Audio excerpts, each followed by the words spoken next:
அதிமுக சட்டசபை குழு தலைவராக பொதுச் செயலாளர் ஜெயலலிதா ஒருமனதாக தேர்வு செய்யப்பட்டுள்ளார். சென்னை ராயப்பேட்டையில் உள்ள அதிமுக தலைமை அலுவலகத்தில் அதிமுக எம்எல்ஏக்கள் கூட்டம் வெள்ளியன்று நடந்தது.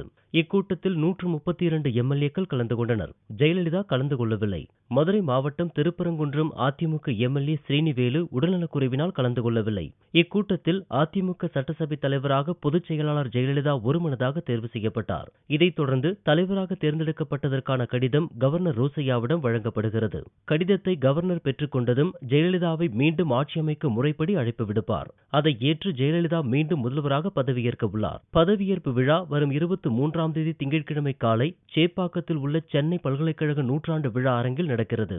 விழாவில் முதல்வர் ஜெயலலிதாவிற்கும் அமைச்சர்களுக்கும் கவர்னர் ரோசையா பதவி பிரமாணம் செய்து வைக்கிறார். பதவியேற்பு விழாவில் கலந்து கொள்ளுமாறு பிரதமர் மோடி, மத்திய அமைச்சர்கள், மாநில முதல்வர்கள் மற்றும் முக்கிய பிரமுகர்களுக்கும் அழைப்பு விடுக்கப்பட உள்ளது. பதவியேற்பு விழா முடிந்ததும் முதல்வர் ஜெயலலிதா கோட்டைக்கு சென்று தனது அலுவலகத்தில் மீண்டும் பொறுப்பேற்றுக் கொள்கிறார். தேர்தல் வாக்குறுதிகளை நிறைவேற்றும் வகையில் முக்கிய திட்டங்களுக்கான கோப்பில் கையெழுத்திடுகிறார். பதவியேற்பு விழாவுக்கான ஏற்பாடுகளை கவனிப்பதில் அரசுத்துறை செயலாளர்களும் அதிகாரிகளும் ஈடுபட்டுள்ளனர். இந்நிலையில் சென்னை போயஸ் கார்டன் இல்லத்தில் முதல்வர் ஜெயலலிதாவை நேரில் சந்தித்த அதிமுக அவைத்தலைவர் மதுசூதனன், வடசென்னை மாவட்ட செயலாளர் வெற்றிவேல் எம்பி, வெங்கடேஷ் பாபு ஆகியோர் எம்எல்ஏவிற்கான வெற்றி சான்றிதழை ஒப்படைத்தனர்.